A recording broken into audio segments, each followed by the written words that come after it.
Hello and welcome to the Ghosts and Folklore podcast.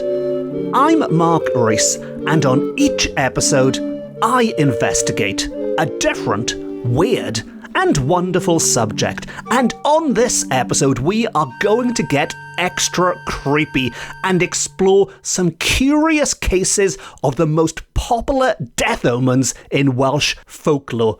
Those ghostly harbingers of death, the dreaded corpse candle. The corpse candle, eerie lights that signal the end is nigh for some unfortunate individual or individuals.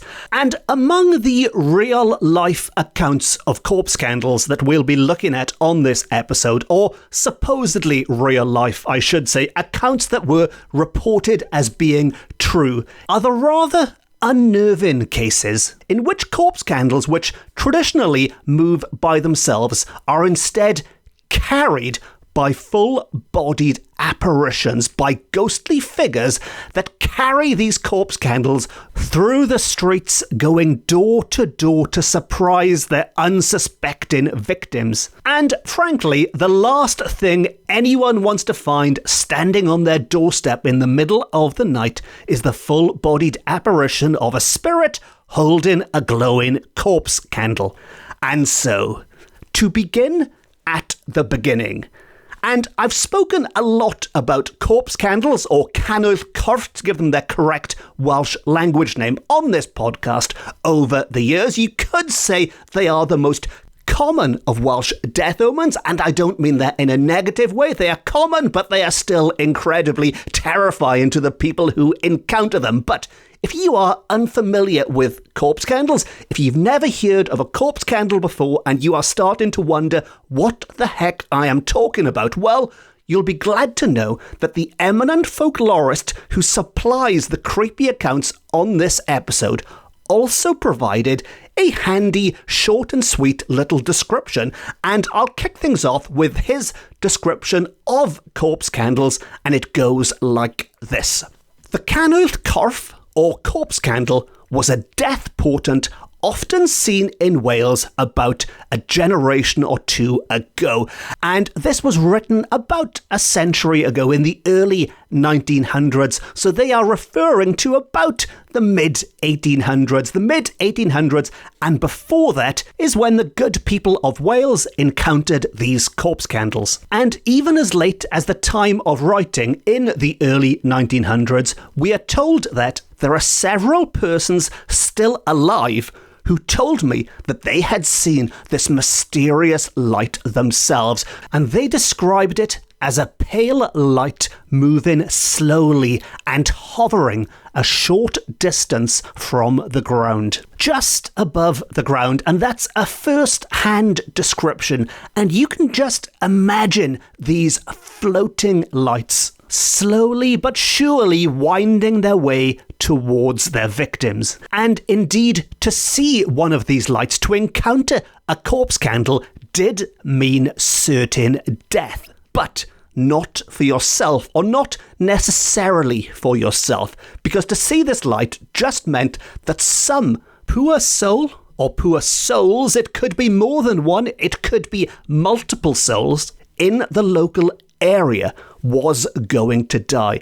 And the manner of the light, the form, the shape, the colour of the light offered some clues as to who exactly might perish. So in a way, you had to become some kind of detective. You had to put on your Sherlock Holmes deerstalker hat on and your big pipe to try and work out the clues the light was given to you as to who was going to die, if indeed you could compose yourself to do that while simultaneously being terrified half to death yourself. And we are told that some could tell whether it was a man, a woman, or a child who was to die. And the death of a man was indicated by a red light. If the corpse candle was red, it would be a man. That of a woman by a white light. A white light was bad for women, and a faint light before the death of a child. I am assuming that is suggesting a light that is not yet fully formed, and sadly will never be fully formed, will be snuffed out before it reaches maturity. A faint light is a child. And if two lights were seen together, and you don't need to be Sherlock Holmes to work this one out, but if two lights were seen together, two deaths were to take place in the same house at the same time. And I'm sure you can work out the maths here. If you saw 3, 4, 5 lights, there was going to be some very unfortunate house out there with several deaths relating to several lights. And if the light was seen early in the evening, a death was to take place soon. But if late, it was not to take place for some time. So if you saw this light walking home from the pub, say 1 o'clock in the morning, stumbling along, maybe you're doubting your senses, you've had one too many shandies, what are all these lights, what's going on? Well, it means that, on the plus side, the person or people who are going to die are not going to do so immediately. And I've spoken about this in previous episodes. There was one case that took an entire year for a death omen's prophecy to come true, but sure enough, it was a very specific prophecy that, if you choose to believe the tale, did happen eventually. And to continue, back to this description, and we are told that, like the Toily, the phantom funeral, that's another death omen I've spoken about many times before on this podcast, but like the phantom funeral, the corpse candle was seen going along from house to house where death was to take place. So whichever house or houses you saw this light emerging from, that is the house or houses where somebody was destined to die. Although I should add here, this is assuming they do die in a house.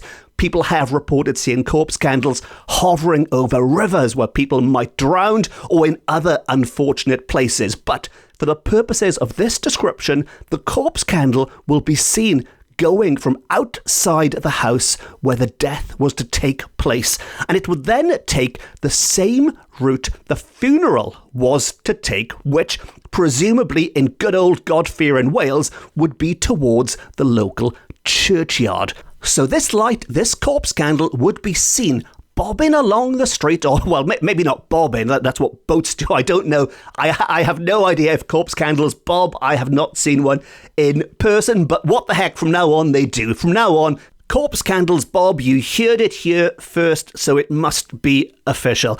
But anyway, this bobbing corpse candle was not always entirely alone. And as I mentioned at the start of this episode, there is a twist. And I think this makes these corpse candles extra creepy. And that is the fact that sometimes the light was seen carried by a spectral representation of the dying person. So these corpse candles are certainly not bobbing.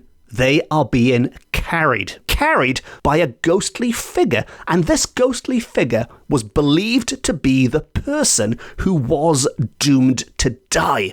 And if we put our Sherlock Holmes deerstalker back on our heads and relight our pipes, it was thought possible that, by doing a little bit of detective work again, you could work out who that spirit was supposed to be a representation of. And you could do this by standing near the water and watching the apparition crossing over it. So never mind all this, is the light blue, is the light red, is it going fast, is it going slow stuff.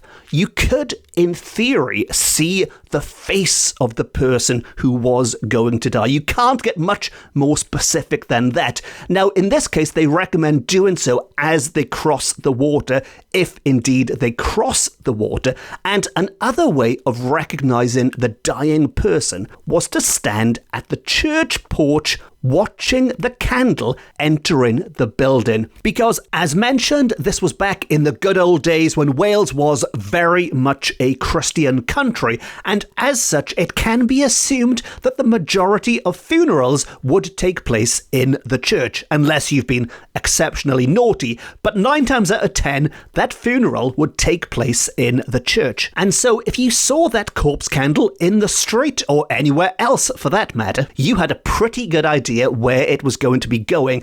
And unlike the corpse candle, you can take shortcuts. This corpse candle has to follow the route of the funeral. which of course means lots of people, maybe some horses and a big heavy wooden box to carry, and they would usually take the main roads to get to their destination. Now, of course, you can put your running shoes on, you can go cross country, you can go leaping over fences, you can swing over rivers like Indiana Jones, anything you want to do to get to the church a few minutes before the corpse candle, all of which sounds a little bit like a 1980s computer game. Wiggle the joystick as quick as you can to get to the church before the corpse candle. But if you were successful, if you did get to the church before the corpse candle, you completed the level on time, then your reward would be to see it face to face as it arrived at the church. You could look at it face on and get a nice clear view of exactly who was going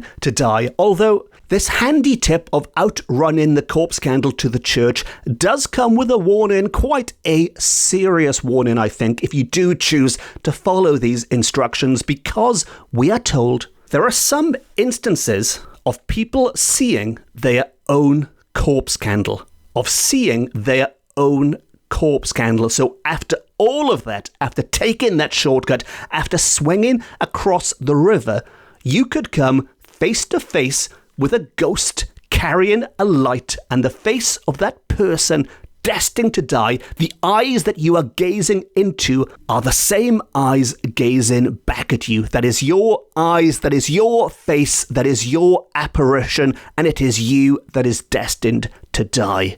Which, frankly, you'd be wondering why you bothered. Why didn't you just go to the pub instead? And frankly, that's my excuse for never running to the church. Now, that brings us to the end of the descriptive half of the episode, and moving on to the cases themselves. And we are going to start with an old woman, a good old woman. As I've said before, it feels like 99.99999% of Welsh folklore comes from old women, maybe old men, old people, but at least we have a name for this old woman. It's not one of those nameless old people. This is good old Margaret Thomas, who lived in Llanddawrog in Carmarthenshire, and according to our eminent folklorist, she always saw every light, as they call them, or corpse candle, going to the churchyard before every funeral. And she only died about 27 years ago, so she would have died in the late 1800s, not too long ago at all, comparatively, especially when we look at things from prehistory on this podcast. But up until roughly the late 1800s, in this little corner of Carmarthenshire, this Margaret Thomas knew in advance who was going to die beforehand, or certainly somebody was going to die beforehand, and I imagine in a tightly knit community that was quite freaky for some people. Now, why exactly she was able to do this, why she had this power, maybe she lived right next door to the graveyard, had a good view of it, I don't know, but she certainly knew somebody was going to die, although it does beg the question, going back to the previous description with the churchyard, did she see a light before her own death? Again, I just don't know. But what I do know is that Margaret Thomas was not alone, because another old woman, another good old woman who also has a name. This time it was Mary Thomas, who lived close to Llandysul churchyard in Ceredigion, or Cardiganshire as it was, and she also saw the same death portents, we are told. Now, she was buried some 60 years before this was written, so again, we're looking at the second half of the 1800s, and very handily, it does specify in that description that yes, she did live close to the churchyard, close to Llandysul churchyard, which may explain why she and other people in this part of the world saw so many corpse candles, not because of any psychic powers, it was just a fluke of the property market. I don't know if that would increase or decrease the value of the property. I'm not an estate agent, but you know, a great little fixer-upper in Cardiganshire with 2 bedrooms and a swimming pool, and by the way, some floating lights that bob down the road when there's a death on the way. Now, moving on to the third of the 3 counties that make up West Wales, or what some people define as West Wales, and that is Pembrokeshire. And I've mentioned how in many of these cases it can be assumed that the corpse candle is making its way to the nearest church or chapel, because that is where the good Christian people of Wales would have their funeral. And for this piece of folklore, we are taking things one step further, and we are going to HQ. We are going to the headquarters of Welsh Christianity, to the home of the patron saint, to St David's, where St David, or Dewi Sant, as we call him in Wales, has a city and an absolutely incredible cathedral dedicated to him, named after him, the city of St. David's, where we are told there is a tradition that tells us it was St. David who brought these corpse candles to Wales in the first place, and he achieved this by prayer. Yes, prayer. And to quote, he obtained the corpse candle as a sign to the living of the reality of an other world. So if you were sitting there or standing there, whatever you're up to, I have no idea, wondering, where did these corpse candles come from? Now you know, at least according to the good people of Pembrokeshire, it's because St. David prayed for them, but he didn't quite specify that he wanted strange bobbing floaty lights. Rather, he was a bit more vague about it, but what he wanted was some kind of evidence that could be used to convince the doubters here on earth that there is indeed an afterlife. And to cut a long story short, his prayers were answered and he was provided with a form of evidence that could be used to convince people that yes, there was life after death. Now granted, what he received is probably a bit creepier than he expected. Maybe he was hoping for some angels to pop down or something, but either way, you've got to work with what you're sent. The Lord moves in mysterious ways, and St. David had these floating luminous ball things with which to convince people, and that is what they did, and that is why they are on the earth today. And that means nobody can doubt the power of heaven, or the power of hell, I guess, as well, the power of the existence of an afterlife, of a soul, of something continuing beyond our mortal flesh.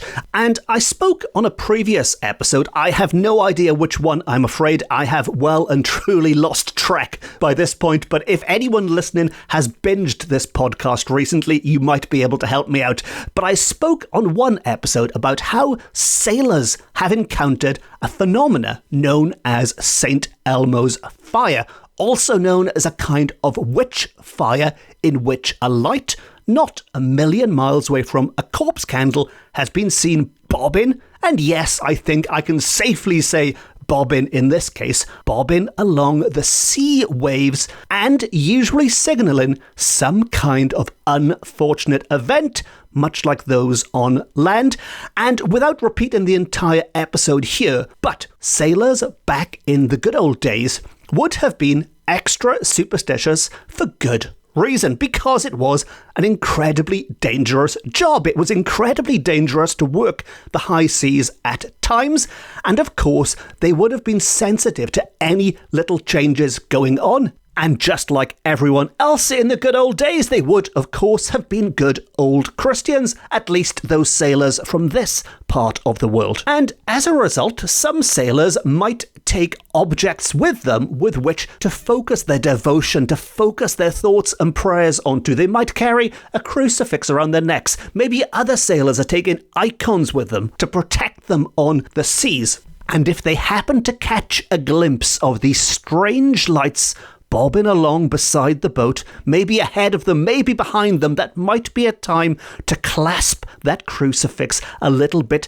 tighter, to pray more fervently to the Madonna, to turn to whatever source of comfort they have, because all good sailors worth their salt knew exactly what those lights meant, and it was never a good thing. And the Welsh sailors had a name for these lights. They were not called St. Elmo's fire by the Welsh language-speaking sailors. Instead, they were called Canwyll yr ysbryd, or Canwyll yr ysbryd glân, or Canwyll dewi sent. And even if you can't speak a word of the Welsh language, and I appreciate the vast majority of my listeners around the world can't speak the Welsh language, but even if you don't know any Welsh, I hope you've picked up on the repeated word in all of those names there, which has been repeated many times on this episode, in fact, many times over the years on this podcast, and that is Canwyll.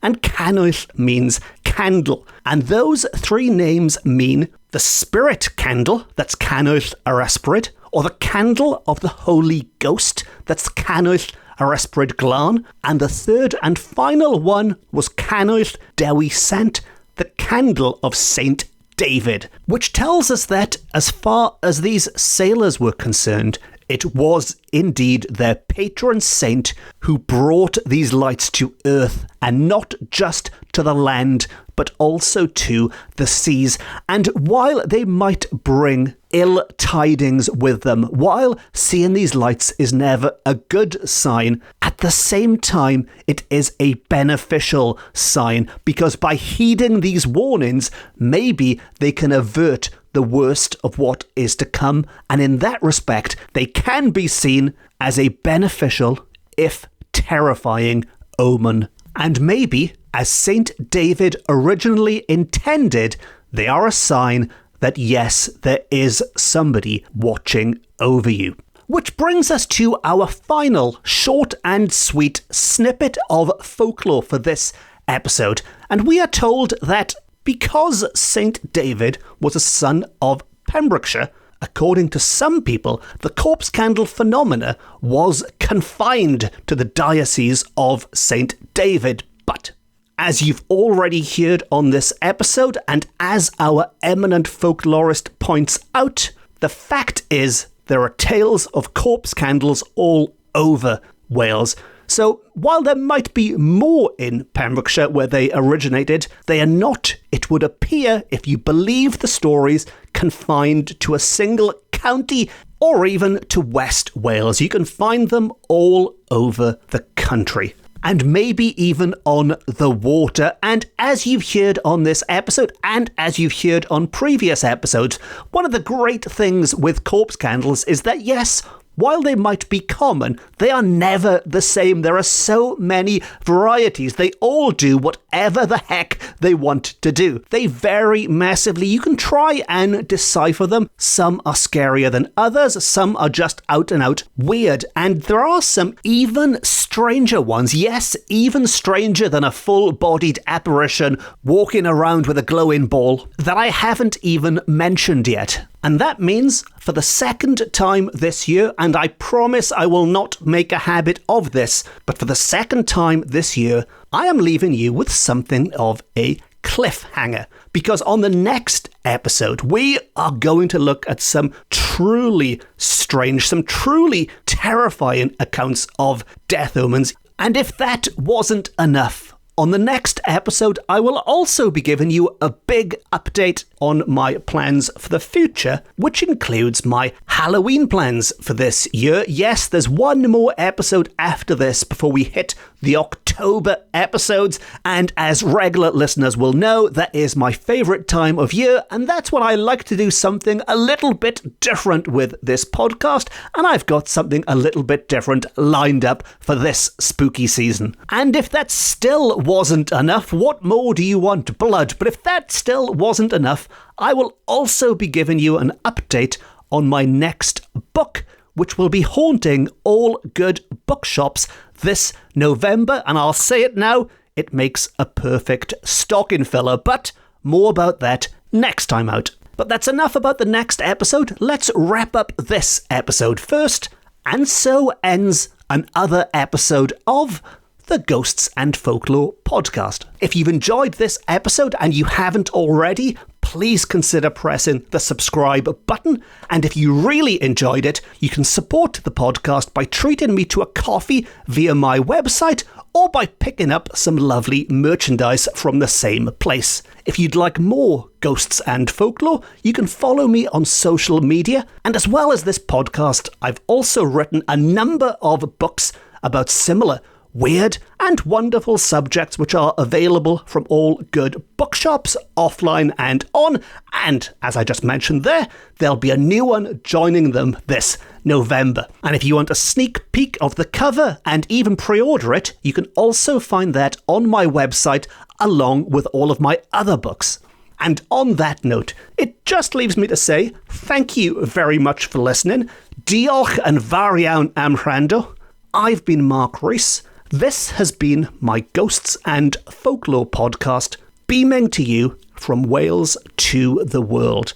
And remember, the next time you see a strange light bobbing down the street, run as fast as you can towards the nearest church. Jump over hedges, climb walls, dig through the ditches, burn through the witches, swing over ravines and shout like Tarzan. Whatever it takes, get to that church on time and cross your fingers, cross your toes that when that apparition arrives, you don't see a mirror image staring back at you. Until next time, Nosta.